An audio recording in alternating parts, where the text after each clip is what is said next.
আমি একটা কথা বলি, যারা বসে আছেন এই জায়গায়, 5 জন কীর্তনিয়াকে দিয়ে কীর্তন হচ্ছে আজকের বাসরে, আমি হ্যান্ডবিলে যেটুকু দেখলাম। আচ্ছা, 5 জন যে কীর্তনিয়া আপনারা এনেছেন, যে বাড়ির সদস্যরা আজকে ডাক দিয়ে এনেছেন, আহ্বান জানিয়েছেন 5 জন কীর্তনিয়াদের,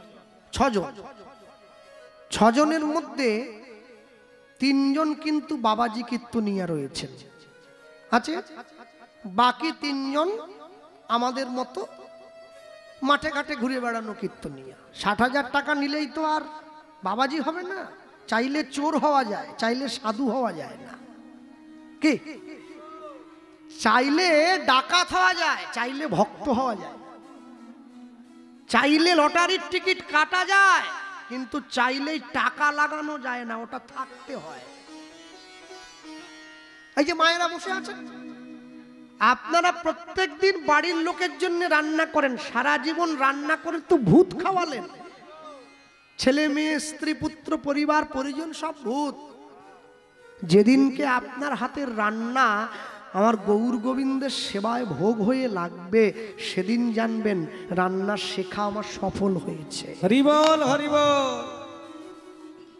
ভগবানকে ভালোবাসা, ভগবানের নামে নয়নের জল ফেলা, এটা এত চারটিখানি কথা নয়, এত সহজ নাকি? হ্যাঁ, কেন জানেন? আমার নিজের পরিবারের মানুষের যে ভক্তি শ্রদ্ধা আছে, তারা যেভাবে জীবন যাপন করে, আমি তার ধারেও যেতে পারি না। আমার সাধন নেই, ভজন নেই, কিচ্ছু নেই। কি আছে? অহংকার আছে, অভিমান আছে, আত্মগৌরব আছে, এই সব। এর বেশি কিন্তু কিচ্ছু নেই। আর যেগুলো আছে এগুলোর কোনো মূল্য নেই, এগুলোর নিটফল শূন্য, কোনো দাম নেই, কোনো দাম নেই। তা আমি সবসময় পরিবারের মানুষদেরকে জিজ্ঞাসা করতাম যে আচ্ছা আমায় বলতে পারো কি করলে গৌর বলে কাঁদা যায়, কি করলে কৃষ্ণ বলে কাঁদা যায়? তো আমার বাবা দাদুরা আমায় শিখিয়েছেন সব সময়, বলে জানিস একটা কথা মনে রাখিস, অনেক মানুষকে দেখেছিস বড় বড় ডাক্তারদের ব্যাগটা হাতে নিয়ে ঘুরে বেড়ায়? আমি বললাম হ্যাঁ। বলে ওকে কি বলে বলতো? তাহলে ওকে ইংরেজিতে কম্পাউন্ডার বলে, আর বাংলায় বলে ডাক্তারের সহকারী। বড় বাবু ডাক্তার, তার ব্যাগটা নিয়ে বয়ে বেড়াচ্ছে, টাকার ব্যাগই হোক আর ইঞ্জেকশন বা ওষুধের ব্যাগই হোক। বলে আচ্ছা ওই লোকটা যে ব্যাগ বইছে, যখন 20 বছর 30 বছর ব্যাগ বয়, তারপরে নিজেকে কি বলে? বলে আমিও ডাক্তার। ও কিন্তু পড়ে নাই, ও ডাক্তারি পড়েছে কি? পড়েনি, ও ক্লাস 10 পর্যন্ত পড়েছে। ডাক্তারের ব্যাগ বইতে বইতে একটা অভিজ্ঞতা হয়েছে, আর সেই এক্সপিরিয়েন্সের বলে ও বলছে আমিও ডাক্তার। তা পাড়া গ্রামে যদি কারো ছোটোখাটো জ্বর জ্বালা বমি টমি হয়, ও বলে তোমরা কোথায় যাচ্ছ? বলে ডাক্তারের কাছে। বলে না না, যাওয়ার দরকার নেই, আমার কাছে খাতা কলম নিয়ে এসো, আমি একটা ওষুধ লিখে দিচ্ছি, ওটা কিনে এনে খেলেই। তো ও দেখলো আমার এই ব্যবসা তো ভালোই চলছে, তাহলে আমি যদি বাড়িতে একটা চেম্বার খুলে বসি তাহলে কেমন হয়?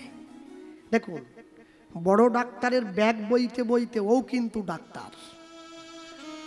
বড় বড় নেতাদের ব্যাগ বইতে বইতে ওর পাশের লোকটা ও নেতা। ও কিন্তু রাজনীতির সম্বন্ধে কিছু জানে না। ও কেন? আমি ভালো ভালো মানুষকে জিজ্ঞাসা করেছি যারা সমাজকে নেতৃত্ব দেয়, যে গ্রাম পঞ্চায়েত কাকে বলে, গ্রাম পঞ্চায়েতের কাজ কি, বলতে পারছে না, কিন্তু সে ক্ষমতায় আসীন আছে, সে জিতেছে। ঠিক তেমনি কৃষ্ণ বলে কানতে গেলে, গৌর বলে কানতে গেলে না, আপনাদেরকেও ভক্তদের পাশে পাশে একটু ঘুরতে হবে। হরি বল, হরি বল। ভক্তদের ব্যাগ বইতে আমি বলবো না, মানুষ তো ব্যাগ বইবে না। সাধুগুরু বৈষ্ণবের পাশে একটু বসতে হবে। সে যখন নাম শুনে কাঁদবে, তার পাশে আপনি বসে থাকবেন, তার ছোঁয়া লেগে 1 দিন 2 দিন 3 দিন 4 দিন 5 দিন 6 দিন, 1 মাস 2 মাস 3 মাস 4 মাসের বেলায় দেখবেন আপনারও নয়ন দিয়ে জল গড়িয়ে পড়ছে। যতই ভালো কীর্তন গাই না কেন আর যতই বড় শ্রোতা হই না কেন, হরিনামে যদি নয়নের জল না আসে, তাহলে ওই এক বালতি দুধে এক ফোঁটা গোচনা পড়ে যাওয়ার মতো আমাদের দশা। আমার না আছে বৈষ্ণব সাহিত্যের জ্ঞান, আমার না আছে বৈষ্ণব রসশাস্ত্রের সম্বন্ধে কোনো জ্ঞান, আমি না আশ্রয় করেছি কোনো সদ্গুরু চরণ, শুধু কটা পদ মুখস্থ করে কটা কথা মুখস্থ করে আমি 3-3.5 ঘন্টা কাটিয়ে মানুষের কাছ থেকে টাকা নিয়ে গিয়ে গাড়ি বাড়ি করছি, এটাই আমার বড় লক্ষ্য হয়ে দাঁড়িয়েছে। কিন্তু কি জানেন, লক্ষ্য পূরণ হবে বটে, পূরণ হওয়ার পরে শান্তি হবে তো। চাইলে বাড়ি তৈরি করা যায়, চাইলে শান্তি কেনা যায় না, চাইলে বই কেনা যায়, চাইলে বিদ্যা কেনা যায় না, চাইলে ভালো ভালো জামা কাপড় কিনে পরে ভালো মানুষ সাজার অভিনয় করা যায়, চাইলে মনুষ্যত্ব কিনতে পাওয়া যায় না, ওটা অর্জন করে নিতে হয়। ভগবানকে ভালোবাসার নিদর্শন একটুখানি নয়, আজকে গোটা বিশ্বের মানুষ তারা মেতে উঠেছে। প্রয়াগে মহাকুম্ভ স্নান হচ্ছে, কদিন আগে অযোধ্যাতে রামচন্দ্র প্রতিষ্ঠিত হয়েছেন পুনরায়। হিন্দুদের কাছে, সনাতনী ভাইদের বোনেদের কাছে, জগতের কাছে বিরাট বড় একটা ব্যাপার। অযোধ্যার পাশে ছোট্ট একটা গ্রাম আছে, যে গ্রামটার নাম হচ্ছে মৈথিল। 100 বছর আগের ঘটনা। সেই গ্রামে একজনের বাস, যার নাম দশরথ দাস। দশরথ কার নাম? রামের বাবা দশরথ, কিন্তু সে তো রাজা দশরথ, আর এ ভিখিরি দশরথ, চাষা। সকালবেলা প্রত্যেক দিন গ্রামের মানুষ রামচন্দ্রের যে মন্দিরটা গ্রামে আছে, স্নান করে সেখানে লাইন দিয়ে গিয়ে প্রণাম করে। সবাই যখন যায়, দশরথ ভাবে আমি কি পড়ে থাকবো, আমিও একদিন যাই। গিয়ে দেখছে সিংহাসনের উপরে রাম আর মা সীতা দেবী দাঁড়িয়ে আছে। দশরথ চিন্তা করছে, রামের মুখটা তো বড় সুন্দর, আচ্ছা রামচন্দ্রের বাবার নামও তো দশরথ, আমার নামও দশরথ, তাহলে সবাই যে রামের কাছে আশীর্বাদ নিতে এসেছে, প্রভু গাড়ি দাও, প্রভু বাড়ি দাও, আচ্ছা আমি কি রামের বাবা হতে পারি না? আমি রামকে প্রণাম করতে আসবো না, আমি রামকে আশীর্বাদ করতে আসবো। দূর থেকে হাত তুলে আশীর্বাদ করছে, রাম চিরসুখী হও, রাম সংসারে চির শান্তি লাভ করো। যেটা আমাদের বাড়ির বড়রা আমাদের মাথায় হাত দিয়ে করে, ওটা আশীর্বাদ নয়, ওকে স্তুতি বাক্য বলা হয়। স্তুতি বাক্য কি বলে? গোপাল চির শান্তি লাভ করো। কোনো মানুষ আবার চির শান্তি লাভ করে না। সংসারে থাকা মানে তো জ্বলতেই হবে। হ্যাঁ, কাল রূপে সংসারেতে পক্ষ বাসা করে, ফল রূপে পুত্র কন্যা ডাল ভাঙি পড়ে। তাহলে তো সংসারে এসেছি মানে জ্বলতেই হবে। আদি দৈবিক, আদি ভৌতিক, আদি আধ্যাত্মিক, তিনটে জ্বালা। এরপরেও যদি কেউ আশীর্বাদ করে বাবা চিরসুখী হও, তাহলে মনে হয় ওটা আশীর্বাদ নয়, ওটা স্তুতি বাক্য। আশীর্বাদ যদি ভগবানকে কেউ করে, বাবা রাম চিরসুখী হও, কৃষ্ণ তুমি চিরসুখী হও, আমার মহাপ্রভু তুমি চিরসুখী হও, তার ক্ষেত্রে খাটে। কারণ সে তো চিরসুখী, তার জীবনে তো দুঃখ নেই, সে তো আমাদের দুঃখের বোঝা বয়ে বেড়ায়, আমাদের দুঃখের বোঝা। চালু কথায় শ্লোক আছে তো, সবাই মুখস্থ রেখেছে, নাহং তিষ্ঠামি বৈকুণ্ঠে যোগিনাং হৃদয়েন চ মদ ভক্ত যত্র গায়ন্তি তত্র তিষ্ঠামি হে নারদ। আমি বৈকুণ্ঠে থাকি না, আমি যোগীদের হৃদয়ে থাকি না, যেখানে আমার ভক্ত আমার গুণকীর্তন করে, আমি ভক্তের হৃদয়ে গিয়ে বসবাস করি। আচ্ছা, তাহলে তুমি যদি ভক্তের হৃদয়ে গিয়ে বসবাস করো, ভক্ত যদি তোমার নামে কাঁদে, ভক্ত যদি তোমার নামে গড়াগড়ি দেয় প্রভু, তখন তো তোমার চোখেও জল আসে। নিজের জন্য নয়, ভক্তের জন্যে। প্রত্যেক দিন রামচন্দ্রকে মাথায় হাত তুলে আশীর্বাদ করে। গ্রামের মানুষ ভাবছে দশরথ মনে হয় পাগল হয়ে গেছে, রামকে আশীর্বাদ করছে। ছি ছি ছি। একদিন, দুদিন, 3 দিন, 1 মাস কেটে গিয়েছে। একদিনকে দশরথ, আস্তে কথা বলবেন না, আমি কিন্তু বারবার অনুরোধ করছি, কথা বলবেন না। এই লীলা মাধুর্যের মধ্যে কোনো কথা চলে না। আন কথা, আন ব্যথা, না যাইবে তথা তথা, একদম কথা নয়, একদম কথা নয়।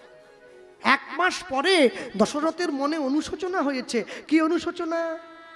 আচ্ছা, আমি যদি রামের পিতা হই, আমি যদি রামের বাবা হই, তাহলে সীতাকে আমার বৌমা। আচ্ছা, আমি কি শ্বশুর হয়ে প্রত্যেকদিন বৌমার মুখটা দেখা আমার কি উচিত? আমার ছেলে দাঁড়িয়ে আছে, আমি ছেলের সঙ্গে কথা বলবো, কিন্তু বৌমা না। হ্যাঁ, মন্দিরের পুরোহিতকে গিয়ে বলছে, ঠাকুর মশাই, আমি যখন কালকে থেকে মন্দিরে আসবো না, আপনি দয়া করে মা সীতার দিকের পর্দাটা একটু আড়াল করে দেবেন, যেন আমি সীতাকে দেখতে না পাই, আমি যেন শুধু রামকে দেখতে পাই। হ্যাঁ, আর এই যেই বলেছে, এইটা বলা মাত্র পরের দিন থেকে পুরোহিত ব্রাহ্মণ ঠাকুর তিনি কি করছেন, সীতা মায়ের দিকে পর্দাটা আড়াল করে দেন। বাবা আর ছেলেতে কথা হয়, বাবা ছেলেকে আশীর্বাদ করে ঘরে ফিরে চলে যায়। 1 বছর পরে মন্দিরের পুরোহিত পরিবর্তন হয়েছে। নতুন পুরোহিত তো নিয়ম জানে না যে দশরথ আসছে, আর দশরথ এসে সীতাকে রামকে আশীর্বাদ করবে, সেই সময় সরে যেতে হবে, ও তো জানে না। আজকে যখন দশরথ দাস গিয়ে দাঁড়িয়েছে, যখনই রামচন্দ্রের দিকে চোখ তুলে তাকাতে গেল, সঙ্গে সঙ্গে তাকিয়ে দেখছে মা সীতার দিকের পর্দাটা টানা নেই, লজ্জায় মাথাটা নিচু করে। আর যেই মাথাটা নিচু করে নিয়েছে, এত ভক্তের সম্মুখে, এত মানুষের সম্মুখে সবাই দেখতে পাচ্ছে, স্বয়ং পাথরের সিংহাসন থেকে পাথরের মা সীতা নেমে এসে নিজে হাতে পর্দাটা আড়াল করে দিয়ে সরে চলে গেল। পূজারী ব্রাহ্মণ ছুটে গিয়ে দশরথ দাসের চরণটা জড়িয়ে ধরেছে। আমি বুঝি নাই, তুমি যে এত ভালোবাসো রামকে, পাথরের সীতা সে কিনা তোমার ভালোবাসায় পর্দা আড়াল করে দেয়। দশরথের মনে অনুশোচনা হয়েছে, ছি ছি ছি, আমি কি করলাম? যে রাজকুমারী, যারা জনকের কন্যা, তাই তো জানকী, আমি আমার বৌমা রাজার ঘরের মেয়ে, সে কিনা আমার মতো গরিব চাষার জন্য সিংহাসন থেকে নেমে মাটিতে হাঁটলো। না জানি আমার বৌমার পায়ে কত আঘাত লেগেছে। হ্যাঁ, আমার বৌমার কোমল চরণ তলটায় কত দুঃখ, কত কষ্ট। না, আমি আজ থেকে আর মন্দিরে যাব না। যত কষ্ট পাই, যত দুঃখ পাই, আমি আর মন্দিরে যাব না। ঘরের মধ্যে বসে কাঁদে একা একা, হারাম হারাম বলে। আর এই যে একা একা বসে বসে কাঁদে, রাত্রের অন্ধকারে সবাই যখন ঘুমিয়ে পড়েছে, দরজার বাইরে টোকা দিয়ে ডাকছে, বাবা দশরথ, পিতা দরজাটা খোলো। ছুটে গিয়ে দরজাটা খুলে দিয়েছে। কে? আমি রামচন্দ্র। কি প্রভু তুমি? না, প্রভু নয়, তুমি তো আমাকে প্রভু জ্ঞানে দর্শন করো না কোনোদিন পিতা, তুমি তো সন্তান জ্ঞানে দেখো আমায়। দিয়ে দাও। নিতাই গৌর প্রেমানন্দ, হরিবল হরিবল হরিবল।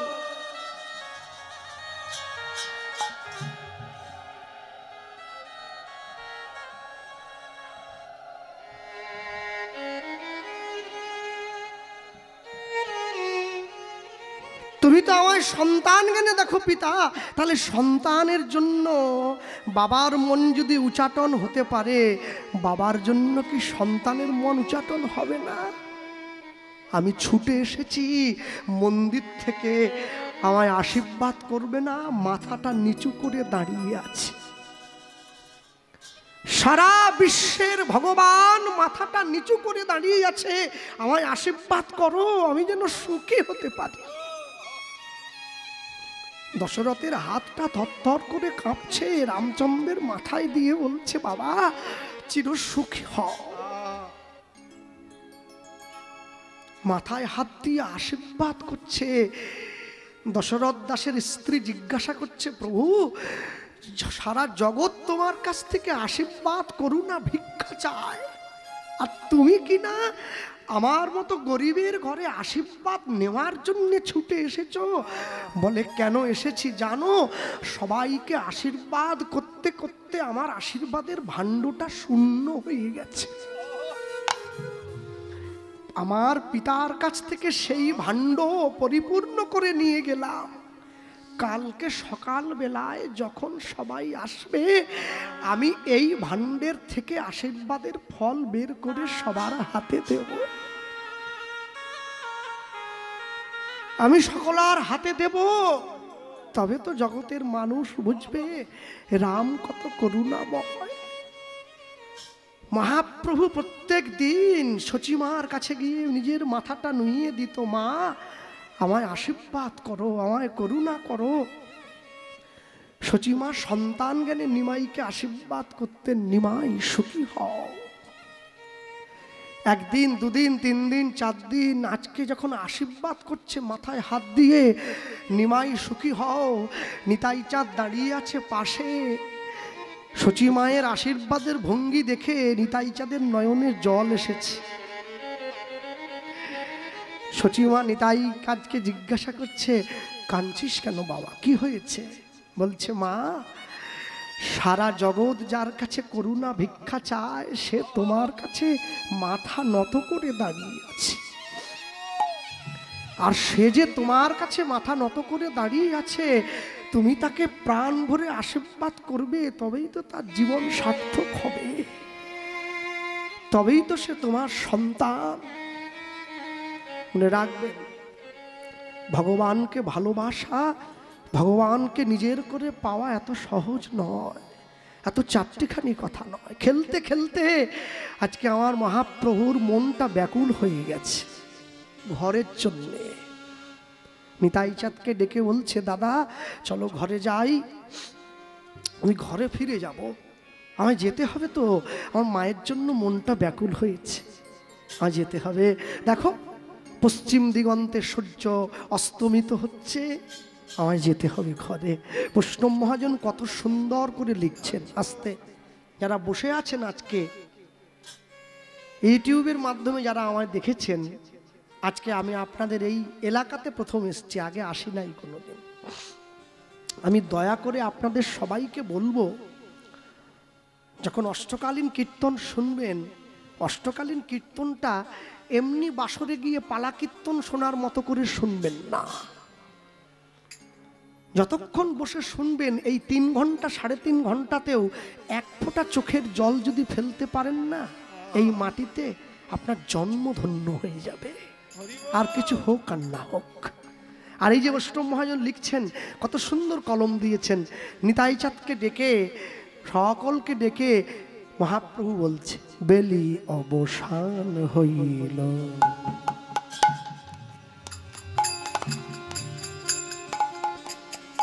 বেলি অবসান হইল,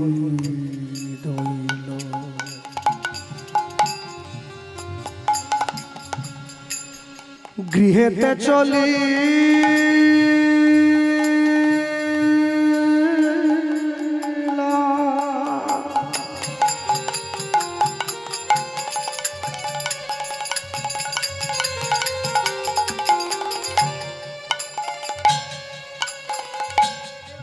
অগবেলি অবসান দেখি,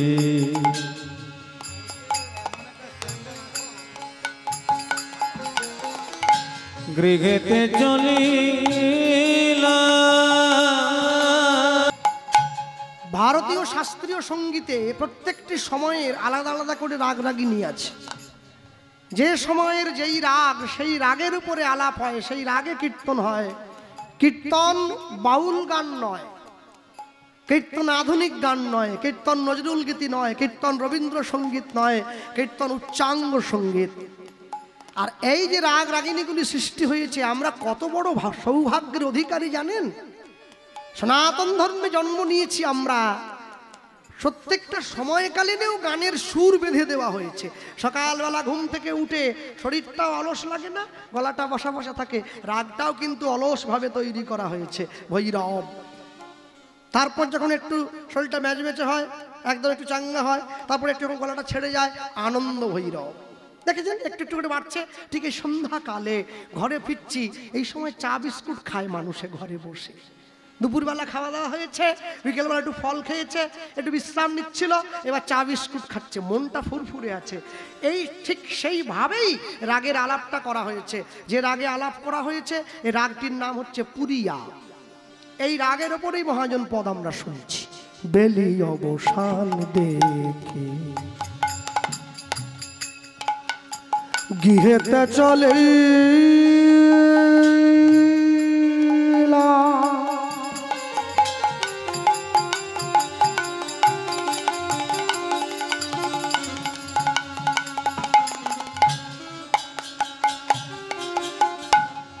ওগো জননী চরণে আসি, ওগো জননী চরণে আসি, ওগো জননী চরণে আসি, ওগো জননী চরণে আসি, প্রণাম করিলা প্রণাম করিলা, ওগো জননী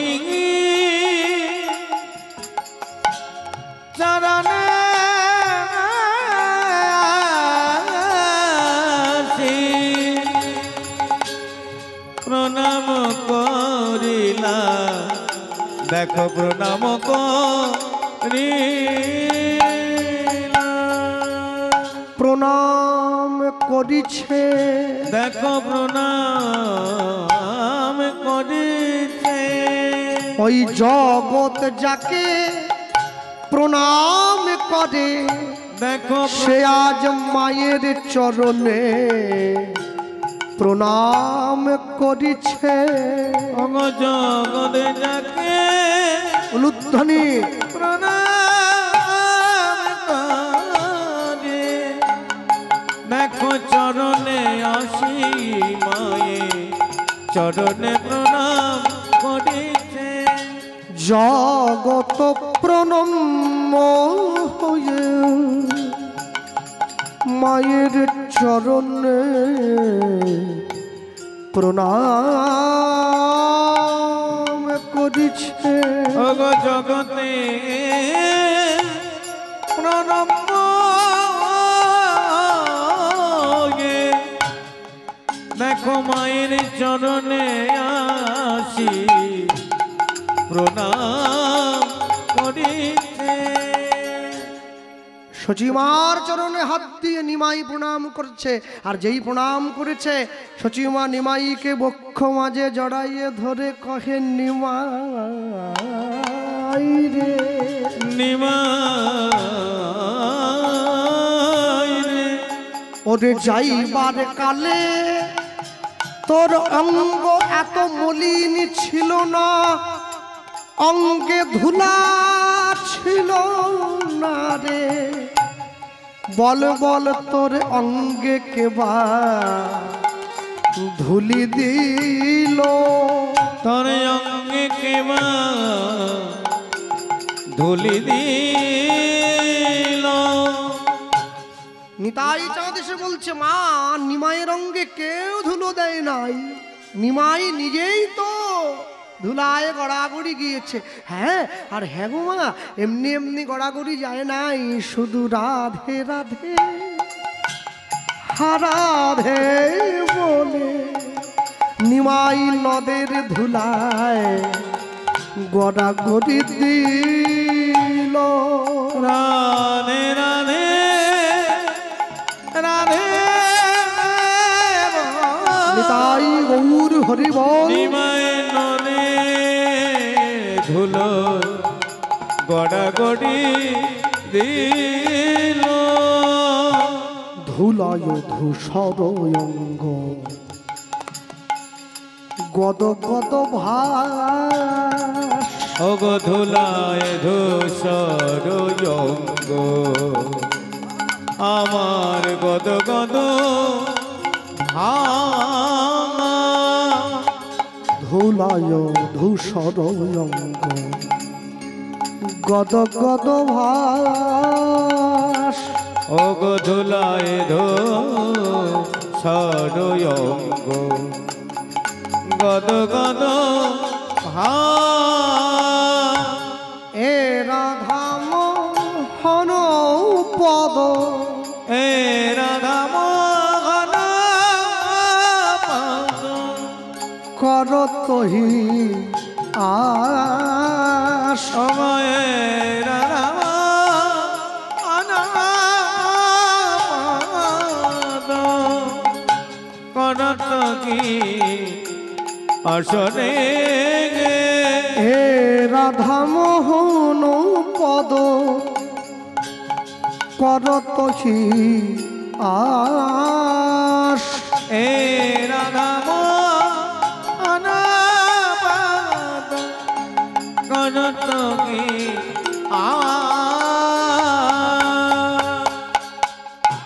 আমায় চরণ ছাড়া করোনা হে আমায় চরণ ছাড়া করোনা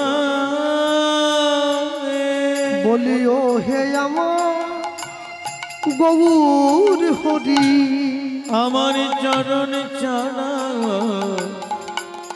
করোনা ও দিও আমায় চরণ তরি চরণ ছাড়া করোনা তোমার মধুমাখানা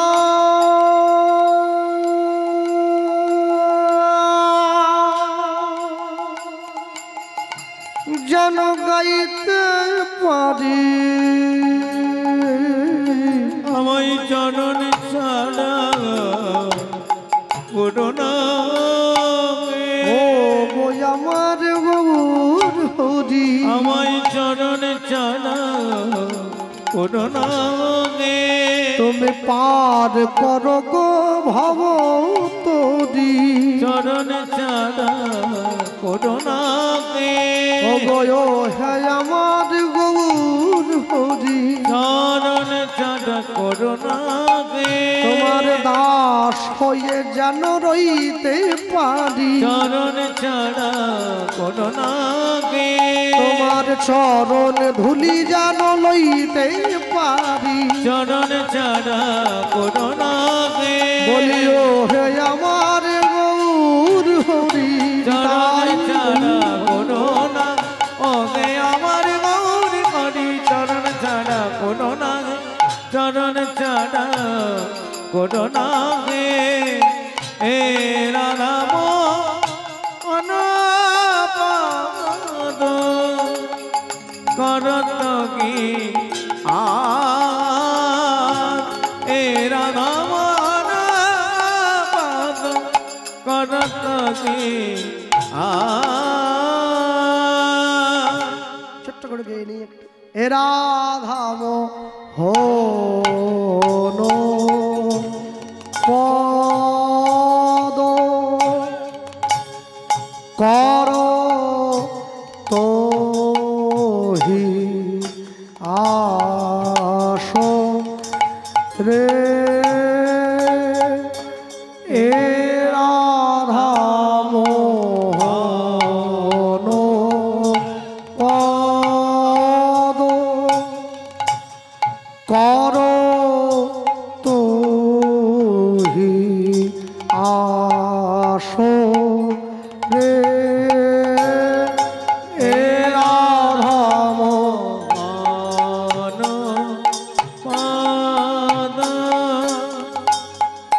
করত কি আশ রে এ রাধা মোহন जने जने ता जने ता जने जने ता जने जने ता जने ता कटा धा तर रखदा दागी तर रखदा दागी तर धाओ दागी तर धाओ दागी तर जने जने ता जने ता कटा जने जने ता जने जने ता जने ता कटा धाओ तर रखदा दागी तर रखदा दागी तर धाओ दागी तर धाओ दागी तर